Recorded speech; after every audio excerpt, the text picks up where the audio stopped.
আসসালামু আলাইকুম। আজকে আমরা বাংলাদেশ কারিগরি শিক্ষা বোর্ডের আওতায় ভোকেশনাল শিক্ষার্থীদের ২০২৬ সালের অনুষ্ঠিত গণিত ২ পরীক্ষার নমুনা প্রশ্নটি আপনাদের সাথে শেয়ার করব। গণিত পরীক্ষাটি আপনাদের পূর্ণমান ৬০ থাকবে এবং ৩ ঘন্টা সময় থাকবে। আমরা ক বিভাগে রেখেছি 4/2x + 1 + 9/3x + 2 = 25/5x + 4 এই ম্যাথটি খুবই গুরুত্বপূর্ণ। আপনারা দেখবেন। ২ নম্বরে আমরা রেখেছি ১২০টি ২৫ পয়সার মুদ্রা ও ৫০ পয়সার মুদ্রায় মোট ৳৩৫ হলে কোন প্রকারের মুদ্রার সংখ্যা কয়টি? ৩ নম্বরে রেখেছি যদি x-1/x = 4 হয় তবে প্রমাণ করো যে x⁴ + 1/x4।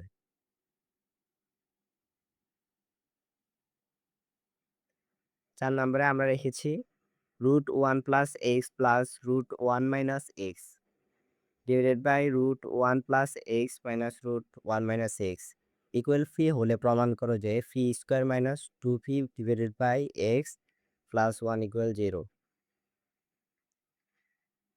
৫ নম্বরে রেখেছি যদি a অনুপাত b হয়, b অনুপাত c হয় তবে প্রমাণ করো যে a² b² 1/a³ + 1/b³ + 1/c³ = a³ b³ c³। আপনারা ম্যাথগুলোর যদি সমাধান চান তাহলে আমাদের ডেসক্রিপশনে থাকা হোয়াটসঅ্যাপ গ্রুপে যুক্ত হতে পারেন। ওইখানে আপনাদের অ্যান্সার সহকারে শিটটি দিয়ে দেওয়া হবে। সরল করো ৬ নম্বরে রেখেছি আমরা সরল করো। ৭ নম্বরে ৭ নম্বরে এটি আপনারা সমাধান করবেন x - x/(x - 1 + (x - 1/x 30/6)। ৮ নম্বরে আমরা রেখেছি আর গুণন পদ্ধতিতে সমাধান করো।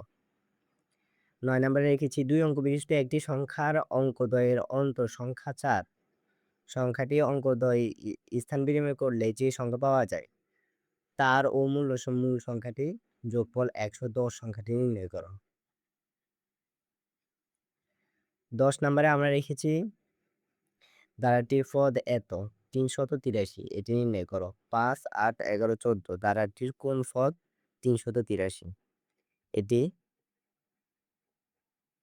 তারপর ১১ নং প্রশ্নে আমরা রেখেছি 1 + 1/2, 1/4, 1/8 ধারাটির প্রথম ৮টি পদের সমষ্টি নির্ণয় করো।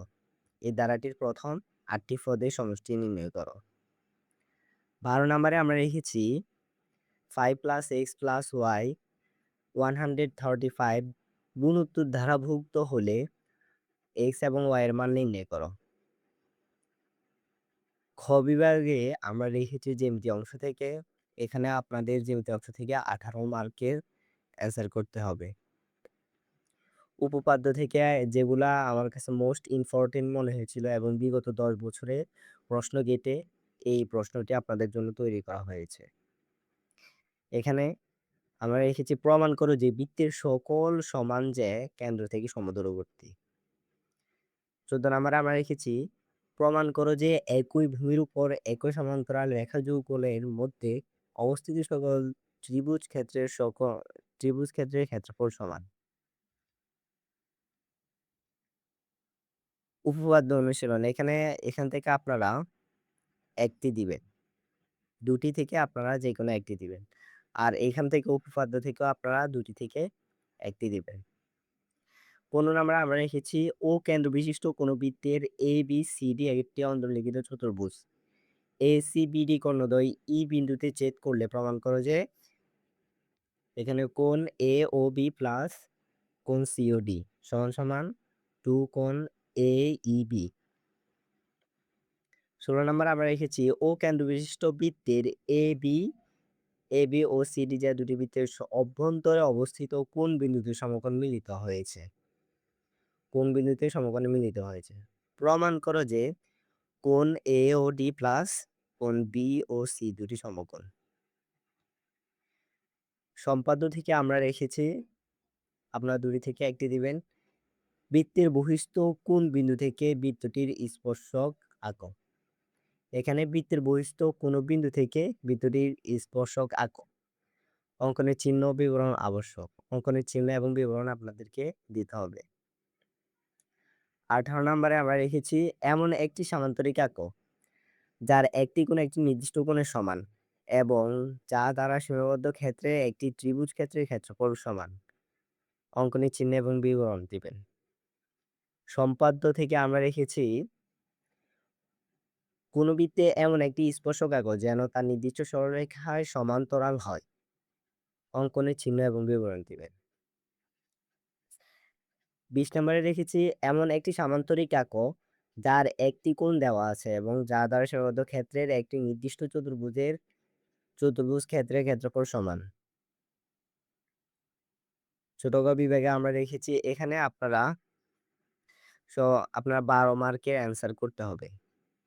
৩ × ১২। ২১ নম্বরে আমরা রেখেছি একটি আয়তাকার বিস্তারের অতিভুজ ২৫ মিটার।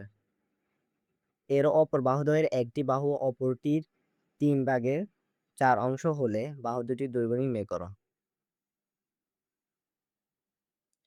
একটি বৃত্তাকার মাঠের বাইরে চারদিকে ৫ মিটার চওড়া একটি রাস্তা আছে। রাস্তার ক্ষেত্রফল ৫০০ বর্গমিটার হলে মাঠের ক্ষেত্রফল নির্ণয় করো। ২৩ নম্বরে আমরা রেখেছি একটি চাকার ব্যাস 4.5 মিটার। চাকাটি 360 মিটার পথ অতিক্রম করতে কতবার ঘুরবে? ২৪ নাম্বার একটি বেলুনের বক্রতলের ক্ষেত্রফল 100 বর্গ সেমি এবং আয়তন 150 ঘন সেমি। বেলুনের উচ্চতা ও ভূমি ব্যাসার্ধ নির্ণয় করো। ২৫ নাম্বার একটি সমবাহু ত্রিভুজের প্রতি বাহুর দৈর্ঘ্য ২ মিটার করে বাড়ালে ক্ষেত্রফল 6√3 বর্গমিটার বেড়ে যায়। ত্রিভুজটির পরিসীমা নির্ণয় করো। ঘ বিভাগে এখানে আমরা রেখেছি পরিসংখ্যান থেকে ২৬ নম্বরে আমরা রেখেছি কোন দ্রব্যের উৎপাদন বিভিন্ন পর্যায়ে যে খরচসমূহ শতক টাকায় হয় তার নিচে সারণীতে দেওয়া হয়েছে সংক্ষিপ্ত পদ্ধতিতে গড় নির্ণয় করো। গড় খরচ নির্ণয় করো। ২৭ নম্বরে রেখেছি দশম শ্রেণীর ৫০ জন শিক্ষার্থীর গণিত বিষয়ে প্রাপ্ত নম্বরের গণসংখ্যা নিবেশন সারণী নিচে দেওয়া হলো। সারণী থেকে মধ্যক নির্ণয় করা এবং প্রদত্ত উপাত্তের অভিজ রেখা আঁকো।